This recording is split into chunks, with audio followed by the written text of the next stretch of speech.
Indian മഹാസമുദ്രത്തിൽ ചില പ്രശ്നങ്ങൾ ഉള്ളതായി നാവികസേന വ്യക്തമാക്കുകയാണ്. അതായത് ചൈനയുടെ പിന്തുണയോടുകൂടി പാകിസ്ഥാൻ നാവികസേന വളരുകയാണ്. ആശ്ചര്യപ്പെടുത്തുന്ന വളർച്ച എന്നാണ് ഇന്ത്യയുടെ നാവിക മേധാവി അഡ്മിറൽ DK ത്രിപാഠി അതിനെ വിശേഷിപ്പിച്ചത്. പാക് നീക്കങ്ങളെക്കുറിച്ച് പക്ഷേ ഇന്ത്യക്ക് അറിയാമെന്നും അവരുടെ പ്രവർത്തനങ്ങൾ വളരെ സൂക്ഷ്മമായി നിരീക്ഷിക്കുന്നുണ്ട് എന്നും നേവൽ ചീഫ് അഡ്മിറൽ വ്യക്തമാക്കുന്നു. PLA അതായത് ഈ ചൈനീസ് പട്ടാളത്തിൻ്റെ നാവികസേനയും അവരുടെ യുദ്ധക്കപ്പലുകളും ഗവേഷണ കപ്പലുകളും എവിടെയുണ്ട് എന്നതുൾപ്പെടെ ഉള്ള കാര്യങ്ങൾ വളരെ കൃത്യമായി ഇന്ത്യ നിരീക്ഷിക്കുന്നു. അവർ എന്താണ് ചെയ്യുന്നതെന്നും എവിടെയാണെന്നും ഒക്കെ തങ്ങൾ പരിശോധിച്ച് ഉറപ്പുവരുത്തിയിട്ടുണ്ട് എന്ന് അഡ്മിറൽ ത്രിപാഠി പറയുന്നു. ഈ നാവികശക്തി വർദ്ധിപ്പിക്കുന്നതിനായി 62 കപ്പലുകളും ഒരു അന്തർവാഹിനിയും നിലവിൽ പാകിസ്ഥാനിൽ നിർമ്മാണത്തിലാണ്. പാകിസ്ഥാൻ നാവികസേനയെ കൂടുതൽ ശക്തമാക്കാൻ ചൈനീസ് താൽപ്പര്യം പ്രവർത്തിക്കുന്നു എന്നാണ് മനസ്സിലാക്കുന്നത്. ഇത് നമ്മുടെ ഇന്ത്യൻ മഹാസമുദ്രത്തിൽ സംഘർഷ സാധ്യത വർദ്ധിപ്പിക്കും എന്ന് ഉറപ്പാണ്. പാകിസ്ഥാനെ ഇങ്ങനെ ശക്തമായി ആയുധങ്ങൾ വാങ്ങാനും അവരുടെ നാവികശക്തി വർദ്ധിപ്പിക്കാനുമൊക്കെ സാമ്പത്തിക സഹായം ഉൾപ്പെടെ നൽകുന്നതിൻ്റെ പിന്നിൽ എന്താണ് കാര്യം എന്നത് ഇന്ത്യ ഗൗരവമായി നോക്കിക്കാണുന്നുണ്ട്.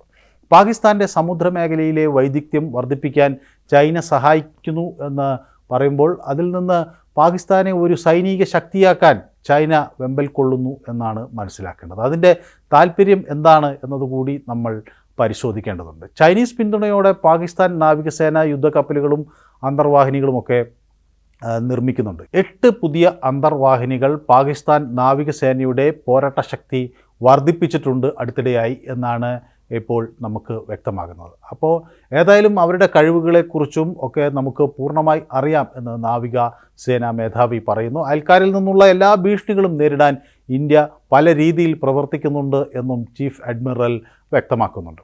50 കപ്പലുകളുള്ള ഒരു നാവികസേനയായി മാറാൻ പാകിസ്ഥാൻ ലക്ഷ്യമിടുന്നു എന്നാണ് ഇപ്പോൾ ലഭിക്കുന്ന വിവരങ്ങൾ. അപ്പോൾ അവിടെ വലിയ സാമ്പത്തിക പ്രശ്നം പാകിസ്ഥാൻ നേരിടുന്നു എന്ന കാര്യം എല്ലാവർക്കും അറിയാവുന്നതാണ്. പക്ഷേ അവരുടെ ജനങ്ങളുടെ ക്ഷേമത്തെക്കാളൊക്കെ ആയുധങ്ങളാണ് ആ രാജ്യം തിരഞ്ഞെടുക്കുന്നത് എന്നത് ഇപ്പോഴും അങ്ങനെയുള്ളൊരു നിലപാടാണ് അവർക്കുള്ളത് എന്നത് എല്ലാവരെയും അത്ഭുതപ്പെടുത്തുകയാണ്. അപ്പോൾ ഈ ഇന്ത്യൻ മഹാസമുദ്ര മേഖലയിൽ ഒരു സുരക്ഷാ ഭീഷണി ഉയർത്തുകയാണ് പാകിസ്ഥാൻ എന്ന കാര്യത്തിൽ സംശയമില്ല. ചൈന ആ നീക്കങ്ങൾക്ക് എല്ലാ പിന്തുണയും കൊടുക്കുന്നു എന്നാണ് മനസ്സിലാക്കുന്നത്. അടുത്തിടെ പാകിസ്ഥാൻ നാവികസേന തദ്ദേശീയമായി വികസിപ്പിച്ച ഒരു ബാലിസ്റ്റിക് മിസൈൽ SLBM പരീക്ഷിച്ചു. അത് വിജയകരമാണ് എന്നവർ പ്രഖ്യാപിക്കുകയും ഒക്കെ ചെയ്തു. അപ്പോൾ ഇതിന് സ്മാഷ് മിസൈൽ എന്നാണ് പേരിട്ടിരിക്കുന്നത്. ആഭ്യന്തരമായി അതിനെ P2A2 എന്നാണ് വിളിക്കുന്നത്. പക്ഷേ ഈ സ്മാഷ് മിസൈലിന് ഒരു 350 കിലോമീറ്ററോളം ദൂരപരിധിയുണ്ട്. അതായത് 350 കിലോമീറ്ററോളം അതിന് കടന്ന് ആക്രമിക്കാൻ കഴിയും എന്നാണ് മനസ്സിലാക്കുന്നത്. അപ്പോൾ ഇത് പാകിസ്ഥാൻ സേനയുടെ ആക്രമണ പ്രതിരോധ ശേഷിയൊക്കെ ഗണ്യമായി വർദ്ധിപ്പിച്ചു എന്നൊക്കെയുള്ളൊരു അവകാശവാദം അവർ ഉന്നയിക്കുന്നുണ്ട്. ഈ സംവിധാനത്തിന് കടലിൽ നിന്നും കരയിൽ നിന്നുമൊക്കെയുള്ള ഭീഷണികളെ വളരെ കൃത്യമായി നേരിടാൻ കഴിയും എന്നൊക്കെ അവർ മേനി പറയുകയും ചെയ്യുന്നുണ്ട്. അത്യാധുനിക നാവിഗേഷൻ സാങ്കേതിക വിദ്യയുണ്ട്. അത് ദിശയിലും വേഗതയിലും നിയന്ത്രണങ്ങൾ സാധ്യമാക്കും എന്നൊക്കെയാണ് പാകിസ്ഥാൻ്റെ അവകാശവാദം. ഈ സ്മാഷ് SLBM പ്രാഥമികമായി രൂപകൽപ്പന ചെയ്തിരിക്കുന്നത് വലിയ നാവിക കപ്പലുകളെ ഒക്കെ ആക്രമിക്കാൻ വേണ്ടിയാണ്. പ്രത്യേകിച്ച് നമ്മുടെ ഇന്ത്യൻ വിമാനവാഹിനി സംഘങ്ങൾ ഉൾപ്പെടെയുള്ളവയ്ക്ക് ഇതൊരു ഭീഷണിയാണ് എന്നൊക്കെയാണ് അവിടുത്തെ വിദഗ്ധർ അവകാശപ്പെടുന്നത്. അപ്പോൾ കൃത്യതയും ചടുലതയും ഇതിൻ്റെ ഒരു സവിശേഷതയായി അവർ എടുത്തു പറയുകയും ചെയ്യുന്നു. പക്ഷേ ഇതിനെതിരെ ഉള്ള നീക്കങ്ങൾ ഇന്ത്യ നേരത്തെ തന്നെ ആരംഭിച്ചിരുന്നു എന്ന് പല ഘട്ടങ്ങളിൽ നാവികസേന വ്യക്തമാക്കുകയൊക്കെ ചെയ്തിട്ടുണ്ട്. 2024 സെപ്റ്റംബർ 16 നമ്മുടെ defence research and development organisation അതായത് DRDO ഇന്ത്യയുടെ ആദ്യത്തെ ദീർഘദൂര ഹൈപ്പർസോണിക് മിസൈലിൻ്റെ ഫ്ലൈറ്റ് പരീക്ഷണം വിജയകരമായി നടത്തി.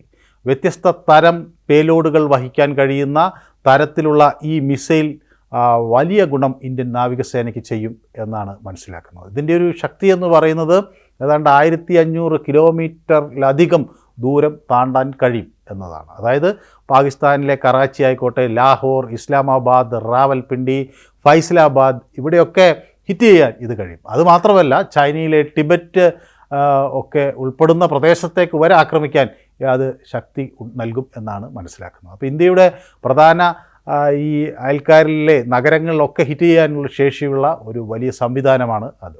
ഇതുകൂടാതെ ഇന്ത്യൻ നാവികസേന അതിൻ്റെ medium range surface to air മിസൈലുകൾ യുദ്ധക്കപ്പലുകളിൽ വിന്യസിച്ചിട്ടുണ്ട്.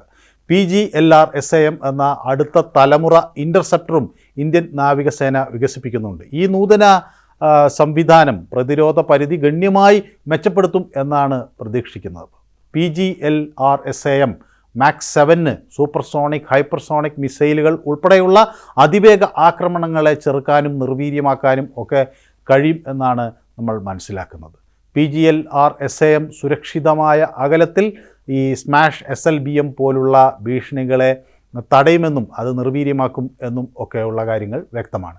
അപ്പോൾ ഇന്ത്യൻ നാവിക ആസ്തിയെ വളരെ ഫലപ്രദമായി സംരക്ഷിക്കേണ്ട ഒരു ഉത്തരവാദിത്വം നമുക്കുണ്ട്. അതിനുവേണ്ടിയുള്ള തീവ്ര പ്രയത്നങ്ങൾ നടക്കുന്നു എന്നാണ് മനസ്സിലാക്കുന്നത്. അതിനിടെ ഈ 26 നാവിക റാഫേൽ യുദ്ധവിമാനങ്ങളും 3 ആധുനിക അന്തർവാഹിനികളും ഏറ്റെടുക്കുന്നതിനുള്ള കരാറുകൾ ജനുവരിയിൽ പൂർത്തിയാകും എന്ന് നാവികസേനാ മേധാവി അറിയിക്കുകയാണ്. അതോടൊപ്പം 26 നാവിക റഫേൽ യുദ്ധവിമാനങ്ങളും 3 അന്തർവാഹിനികളും ഏറ്റെടുക്കുന്നതിനുള്ള വ്യത്യസ്തമായ കരാറുകൾ വരുന്ന ജനുവരിയോടെ പൂർത്തിയാകും. 2 SSNകൾ അതായത് ഈ ആണവ പവേർഡ് ആയിട്ടുള്ള അന്തർവാഹിനികൾ നിർമ്മിക്കുന്നതിന് സർക്കാർ അനുമതി നൽകിയിട്ടുണ്ട്. അത്തരം 6 കപ്പലുകൾക്കാണ് നമുക്ക് പദ്ധതിയുള്ളത് എന്ന് നമ്മുടെ അഡ്മിറൽ ത്രിപാഠി പറയുന്നു. അപ്പോൾ ആദ്യ SSN ആണവ പവേർഡ് അന്തർവാഹിനി 2036-37 പൂർത്തിയാകും. രണ്ടാമത്തേത് അത് 2038-39 ആകുമ്പോഴേക്കും നമുക്ക് സ്വായത്തമാക്കാൻ കഴിയും. അതിനിടെ 26 നാവിക റഫേൽ യുദ്ധവിമാനങ്ങളും 3 അന്തർവാഹിനികളും ഏറ്റെടുക്കുന്നതിനുള്ള വ്യത്യസ്ത കരാറുകൾ ജനുവരിയിൽ പൂർത്തിയാകും എന്നാണ് നമ്മൾ പ്രതീക്ഷിക്കുന്നത്. 2 SSNകൾ അഥവാ ഈ ആണവ പവേർഡ് ആയിട്ടുള്ള അന്തർവാഹിനികൾ നിർമ്മിക്കുന്നതിന് സർക്കാർ അനുമതി നൽകിയിട്ടുണ്ട്. അത്തരം 6 കപ്പലുകൾക്കാണ് നമുക്ക് പദ്ധതിയുള്ളത് എന്ന് അഡ്മിറൽ ത്രിപാഠി പറയുന്നു. ആദ്യ SSN അതായത് ഈ ആണവ പവേർഡ് അന്തർവാഹിനി 2036-37 പൂർത്തിയാകും. രണ്ടാമത്തേത് 38-39 പൂർത്തിയാക്കാൻ കഴിയും എന്നാണ് പ്രതീക്ഷിക്കുന്നത്. ഈ റാഫേൽ മറൈൻ ചർച്ചകളും വളരെ ദ്രുതഗതിയിൽ പുരോഗമിക്കുന്നു. അത് അടുത്ത ക്യാബിനറ്റ് കമ്മിറ്റിയിലേക്ക് വരും എന്നാണ് പ്രതീക്ഷിക്കുന്നത്. 2022 ജൂലൈയിൽ ഫ്രാൻസിൽ നിന്നും റഫേൽ ജെറ്റുകൾ വാങ്ങുന്നതിന് പ്രതിരോധ മന്ത്രാലയം അനുമതി നൽകിയിട്ടുണ്ട്. ഇത് നമ്മൾ പ്രധാനമായും ഉപയോഗിക്കുന്നത് നമ്മൾ ആഭ്യന്തരമായി നിർമ്മിച്ച വിമാനവാഹിനി കപ്പലായ INS വിക്രാന്തിൽ നിന്നുള്ള പ്രവർത്തനങ്ങൾക്ക് വേണ്ടിയാണ്. അപ്പോൾ വളരെ ശക്തമായി ഇന്ത്യൻ നാവികസേന പ്രതിരോധങ്ങളെ ചെറുക്കാൻ തയ്യാറെടുക്കുന്നു എന്നാണ് ഇപ്പോൾ നാവികസേന അധികൃതർ തന്നെ വ്യക്തമാക്കുന്നത്. ഈ മാസം അല്ലെങ്കിൽ അടുത്ത മാസം ഈ അന്തർവാഹിനികളെ സംബന്ധിച്ചും അല്ലെങ്കിൽ റഫേൽ പ്രോജക്റ്റിനെ സംബന്ധിച്ചുമൊക്കെ അന്തിമ ധാരണയാകും എന്നാണ് മനസ്സിലാക്കുന്നത്. പക്ഷേ ഈ ഇന്ത്യൻ മഹാസമുദ്രത്തിൽ ശാന്തമായി നിൽക്കുന്ന ഒരു അന്തരീക്ഷത്തിൽ പാകിസ്ഥാൻ നടത്തുന്ന ഇത്തരം പ്രവർത്തനങ്ങൾ വരാനിരിക്കുന്ന ദിനങ്ങളെ എങ്ങനെ മാറ്റിമറിക്കും എന്നാണ് എല്ലാവരും ആശങ്കയോടെ ഉറ്റുനോക്കുന്നത്. സമാധാന അന്തരീക്ഷം നിലനിൽക്കുന്ന ഈ സമുദ്ര മേഖലയിൽ പാകിസ്ഥാൻ എന്താണ് ലക്ഷ്യം വയ്ക്കുന്നത്, അല്ലെങ്കിൽ ചൈന പാകിസ്ഥാനിലൂടെ എന്താണ് ലക്ഷ്യം വയ്ക്കുന്നത് എന്നുകൂടി നമ്മൾ വളരെ ജാഗ്രതയോടെ നോക്കിക്കാണേണ്ടത്.